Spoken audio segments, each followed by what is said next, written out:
بسم اللہ الرحمن الرحیم یا ایھا الذین آمنوا کتب علیکم الصیام کما کتب علی الذین من قبلکم لعلکم تتقون۔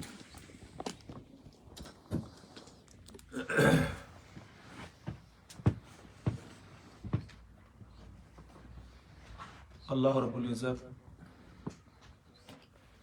نے ہم پر روزے فرض کیے اور اس کا مقصد یہ بتایا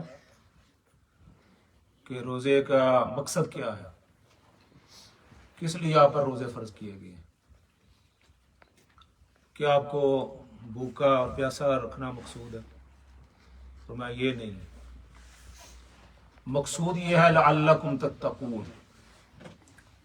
کہ تمہارے اندر تقوی پیدا ہو جائے، پرہیزگاری آ جائے۔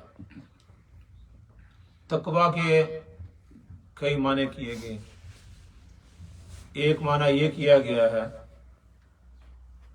کہ انسان کے اندر نیکی کا جذبہ پیدا ہو اور برائی سے نفرت پیدا ہو۔ لعلکم تتقون، روزے اس لیے فرض کیے گئے ہیں اور اس کا مقصد کیا ہے، تمہارے اندر نیکی کا جذبہ پیدا ہو اور برائی سے نفرت پیدا ہو۔ آپ جس طرح رمضان مبارک کے اندر کوشش کرتے رہے نیک اعمال کرنے کی، ایک رغبت آپ کے اندر پیدا ہوئی روزہ رکھنے کی وجہ سے، بغیر روزہ رکھنے کے وہ جذبات پیدا نہیں ہوتے۔ بہت سارے لوگ جن کو سارا سال قرآن حکیم کی تلاوت کرنے کی توفیق نہیں ہوتی، صدقہ خیرات کی توفیق نہیں ہوتی، اور خرچ کرنے کی توفیق نہیں ہوتی، دوسروں کو کھلانے کی توفیق نہیں ہوتی پورا سال، لیکن رمضان مبارک کے اندر روزے کی برکت کی وجہ سے انسان خرچ کرنے میں بھی آگے ہوتا ہے، دوسروں کو کھلانے کی کوشش بھی کرتا ہے، کھجورے لے کر آتا ہے، فروٹ لاتا ہے، کچھ نہ کچھ لوگوں کے گھروں کے اندر بیچتا ہے۔ تو یہ جذبہ پیدا ہوتا ہے روزے کی وجہ سے، اور یہی تقوی ہے، نیکی کے اندر بڑھنے کی انسان کے اندر وہ جذبات پیدا ہوتے ہیں، اور برائی سے بچنے کی بھی انسان کوشش کرتا ہے۔ عام دنوں میں یا رمضان سے بغیر انسان گانے بھی سن لیتے ہیں، ہاں جی، کوئی گالی گلوچ بھی بندے کر لیتے ہیں، لیکن جس نے روزہ رکھا ہو وہ حتی الوسع کوشش کرتا ہے کہ میرے کان جو ہے نا کوئی غلط بات نہ سنیں، کوئی گانے وغیرہ نہ سنیں، کوئی اور جو غلط چیزیں ہیں وہ نہ سنوں، اور کوشش کرتا ہے میں کوئی غلط بات نہ کہوں کیونکہ میرا روزہ ہے، تاکہ میرے روزے کے اندر نقص نہ آئے۔ اور روزے کا جو لغوی معنی ہے وہ بھی یہ بھی ہے رک جانے کے۔ صوم، سیام جو اس کی جمع ہے علیکم الصیام، صوم کا مطلب ہے رک جانا، برائی سے انسان رک جائے، جی، برے کاموں سے رک جائے، غلط کہنے سے رک جائے، غلط سننے سے رک جائے۔ تو یہ ساری چیزیں اس کی پریکٹس ایک پورا مہینہ ہم نے کی، اس کی پورا ایک مہینہ ہم نے پریکٹس کی ہے۔ اللہ رب العزت ہمیں یہ موقع دیا ہے تو ہم نے کوشش کی ہے کہ یہ ہمارے اندر یہ جذبات پیدا ہو۔ اور یہ جو روزہ ہے فرمایا اس سے ملکوتی صفات پیدا ہوتی ہیں۔ ملکوتی صفات کیا ہوتی ہیں؟ فرشتوں کی صفات۔ فرشتوں کی کیا صفات ہیں؟ لا یعصون اللہ ما امرہم ویفعلون ما یؤمرون۔ فرشتوں کو جو اللہ رب العزت حکم دیتے ہیں وہ کرتے ہیں۔ لا یعصون اللہ ما امرہم، اللہ کے کسی حکم کی خلاف ورزی نہیں کرتے۔ کوئی بھی اللہ تعالیٰ نے حکم دیا تو وہ اس کو بجا لاتے ہیں، اس کی خلاف ورزی نہیں کرتے۔ جس طرح ہم انسان کرتے ہیں، اللہ نے کہا نماز پڑھو، ہم کہتے ہیں نہیں پڑھتے، کہتے روزے رکھو، ہم کہتے ہیں نہیں پڑھو۔ کچھ کرتے ہیں، 99% نماز، ویسے کہتے ہیں 98% لوگ مسلمان جو ہیں لیکن نماز نہیں پڑھتے 5 وقت کی، 99% ماشاءاللہ جھوٹ بھی بولتے ہیں۔ تو اللہ نے کہا کہ جھوٹ نہ بولو، وعدہ خلافی نہ کرو، ہاں جی، یہ کس کا حکم ہے؟ یہ اللہ تعالیٰ کا حکم۔ یہ کس کے اندر ہے؟ قرآن حکیم کے اندر۔ اوفوا بالعقود، اپنے وعدوں کو پورا کرو۔ ان العہد کان مسئولا، وعدوں کے بارے میں سوال کیا جائے گا. جس طرح نماز کے بارے میں سوال کیا جائے گا، روزوں کے بارے میں سوال کیا جائے گا، زکوٰۃ کے بارے میں سوال کیا، اسی طرح فرمایا وعدوں کے بارے میں بھی سوال کیا جائے گا. یہ نہ سمجھا کہ نماز کے بارے میں پوچھے گا تو آپ نے وعدوں کے بارے میں نہیں پوچھائے گا، تو یہ بھی فرمایا کہ اس کے بارے میں پوچھا جائے گا. تو اس مہینے کے اندر ہم نے یہ پریکٹس کی ہے نیکیاں کرنے کی، اور ان کو پورا سال ہم نے اب برقرار رکھنا ہے. کون کون سی نیکیاں کرتے رہے ہیں؟ تلاوت کرتے رہے ہم، تو اس کو اب سارا سال اپنے زندگی کے اندر ہر روز ہم قرآن حکیم کی تلاوت کریں، جو ہم نے یہ سلسلہ شروع کی ہے. کچھ حضرات نے جیسے پہلے دروس میں کہا کہ صبح آدمی اٹھتا ہے تو تہجد کی نماز ضرور پڑھے. جو اگر کسی نے مقام، ہمارے بزرگوں نے علماء نے کہا ہے، اگر کسی نے کوئی مقام حاصل کیا ہے تو وہ رات کی نماز سے حاصل کی ہے، نماز تہجد سے حاصل کی ہے. رات کو فرمایا اس وقت نماز اٹھ کے پڑھو جب لوگ سو رہے ہوں، آپ اٹھو اس وقت جا کر اللہ کے سامنے کھڑے ہو. یہ اصل نماز ہے. یہ تو ہم پر فرض ہے نا، یہ تو ہم تو فرض ہے، یہ تو ہم نے پڑھنی ہے. تو اللہ کا قرب حاصل کرنے کے لیے کون سی نماز ہے؟ وہ نماز تہجد ہے. جن بزرگوں نے، علماء نے، فقہاء نے، محدثین نے کوئی مقام حاصل کیا ہے تو انہوں نے کہا کہ ہم نے رات کی تہجد سے حاصل کیا. اور رات کی ابھی مہینہ کے اندر میں نے کئی ساتھیوں کو کہا تو انہوں نے ماشاءاللہ شروع کیا. انہوں نے کہا کہ ہم صبح اٹھتے ہیں، تہجد کی نماز کا کون سا وقت ہے؟ صبح جب اذان ہوتی ہے فجر کی، اس سے 10-15 منٹ پہلے آپ اٹھ جائیں. اس نماز کے لیے تو اٹھنا ہی آپ نے 15 منٹ پہلے اٹھ جائیں. 4 رکعتیں نماز تہجد کی پڑھ لیں، زیادہ 8 ہیں تو اگر چلو آپ آدھی پڑھ لیں، شروع کر لیں 2 رکعت نماز نفل 2 کر کے 4 رکعتیں تہجد کی پڑھ لیں. اس کے اندر جو آپ کو چاشنی اور جو اللہ تعالیٰ کو قرب حاصل ہوگا نا، وہ انشاءاللہ آپ محسوس کریں گے. تو رات کی جو تہجد ہے اس کو اپنا معمول بنائیں. جس طرح ابھی ہم اٹھ کر صبح سب کو اللہ تعالیٰ نے توفیق دی ہے تو تہجد پڑھتے رہے، تو اس کام کو جاری رکھنا ہے. اور اس مقصد بھی یہی ہے نا کہ ایک مہینہ ہم نے پریکٹس کیا تو اس کو سارا سال پھر جاری رکھیں. جھوٹ بولنے سے ہم اجتناب کرتے رہے حتی الوسع، چلو کسی وقت ہو بھی جاتا رہا ہے تو کوشش کی کرتے رہے کہ جھوٹ نہ بولیں. وعدہ خلافی کوشش کیا یار کم از کم روزے میں نہ ہو، تو اس کو پھر اب برقرار رکھیں. کوئی غلط بات کسی سے نہ کریں.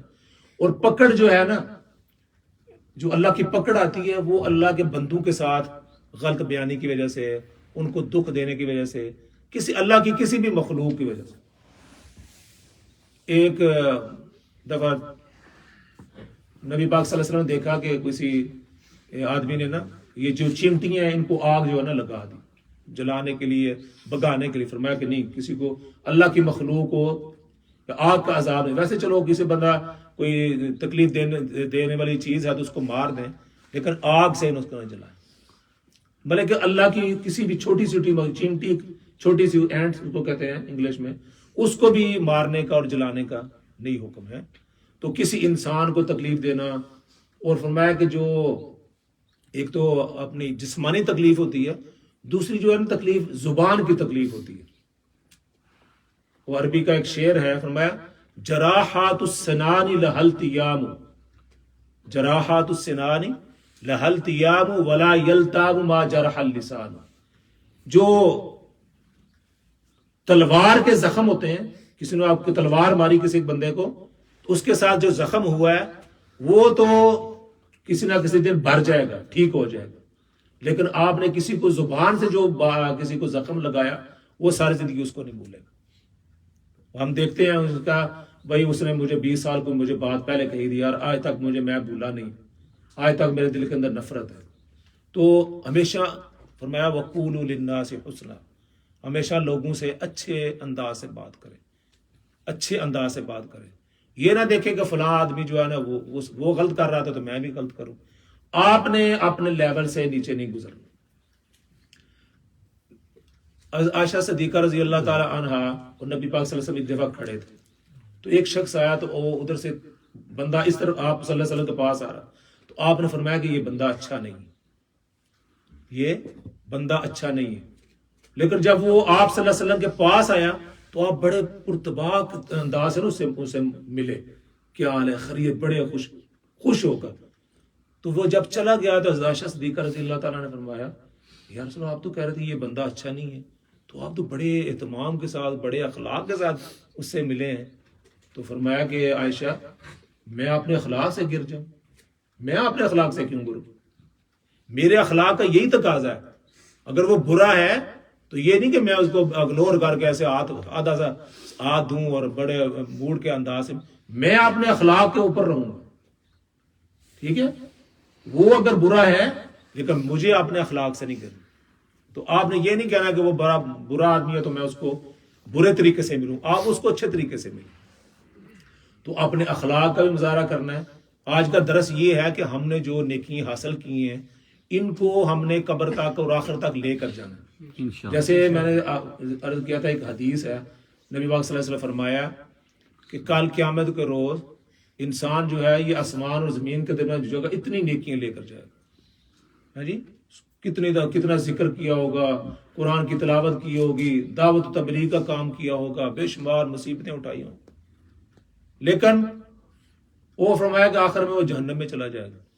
وہ ہوگا کیسے کہ کسی کا حق مارا ہوگا، ضربہ کسی کو مارا ہوگا، کسی کا حق چھینا ہوگا، جی کسی کو برا برا کہا ہوگا. تو جو لینے والے ہیں وہ تو آ جائیں گے کہ میرا حق دلایا جائے، اس نے میرے ساتھ یہ کام کیا تھا. تو وہاں دینے کے لیے پیسے تو ہوں گے نہیں. فرمایا اس کی نیکیاں لے کر اس کو دے دو. وہ فرمایا کرتے کرتے کرتے اس بندے ابھی جو لینے والے ہیں وہ ابھی موجود ہوں گے، اس بندے کی ساری نیکیاں جو ہے نا وہ ختم ہو جائیں گی. اتنی نیکیاں ساری ختم ہو جائیں گی. حج بھی تھے، زکاتیں بھی تھے، قرآن کی تلاوت بھی تھی، وہ سارے ختم ہو جائیں گی. لیکن ابھی جو ہے نا وہ لینے والے حضرات ابھی موجود ہوں گے. اب کیا کیا جائے گا؟ فرمایا ان کے گناہ لے کر اس کے کھاتے میں ڈال دیجیے. نیکیاں تو ختم ہو گئی، اس کے گناہ لا کر اس کے کھاتے میں ڈال دیے جائیں گے. تو فرمایا کہ آخر میں اس کو گھسیٹ کر جہنم کے اندر ڈال دیجیے. تو نیکیاں جو ہم نے حاصل کی، تراویح پڑھی، نماز پڑھی، جی زکوٰۃ دی، صدقہ فطر ادا کیا، جی لیکن اس کو پھر بچا کر بھی رکھنا ہے، اس کو ضائع نہیں کرنا. اگر ضائع ہو گئی تو پھر اتنی محنت کا پھر ہمیں فائدہ کچھ نہیں ہوگا. تو ہم نے جو نیکیاں کی اللہ تعالیٰ اس کے لیے دعا بھی کرنی ہے. یا اللہ تیرا سب سے پہلے تو اللہ کا شکر ادا کرنا ہے کہ اللہ نے ہمیں یہ توفیق دی. بے شمار لوگ ہیں جن کو یہ توفیق بھی نہیں ملی کہ وہ مسجد میں آتے ہیں، نماز پڑھتے ہیں، قرآن کی تلاوت سنتے ہیں، نفل ادا کرتے ہیں، تہجد ادا کرتے ہیں. سب سے پہلے ہم نے اللہ تعالیٰ کا شکر ادا کرنا ہے. یا اللہ تیرا شکر ہے تو نے ہمیں یہ توفیق دی. اور دوسری دعا یہ کرنی ہے، یا اللہ جو ہم نے نیکیاں کی ہیں جو ان کو اپنی قبول فرما. کار تو ہم نے نہیں، پتہ نہیں قبول بھی ہوئی کہ نہیں. تو قبولیت کی دعا کرنی ہے. اللہ جو ہم نے جو بھی ٹوٹی پھوٹی محنت کی ہے، جس طرح کہ اس کا حق تھا وہ تو نہیں ادا ہو سکا، جس طرح نماز پڑھنی تھی اس کا حق ادا نہیں ہوا، جس طرح تلاوت کرنی تھی اس کا حق ادا نہیں ہوا، جس طرح قرآن کو پڑھنا تھا یا جس طرح سننا تھا وہ حق ادا نہیں ہوا. یا اللہ تو ہم معافی چاہتے ہیں، یا اللہ اس کو قبول فرما. یہ ساتھ ساتھ دعا بھی کرنی ہے. اور باقی آخر میں جو میں آپ کو یہ جو ہم نے روزے رکھے، آخر میں یہ ہے کہ آپ نے صلی اللہ علیہ وسلم فرمایا کہ ان روزوں کو رکھتے ہوئے ہمارے اندر ہم سے کئی غلطیاں کوتاہی ہوں گی. تو اس کا تدارک کیا ہے؟ فرمایا کہ صدقہ فطر، نماز سے عید سے پہلے آپ نے صدقہ فطر ادا کرنا.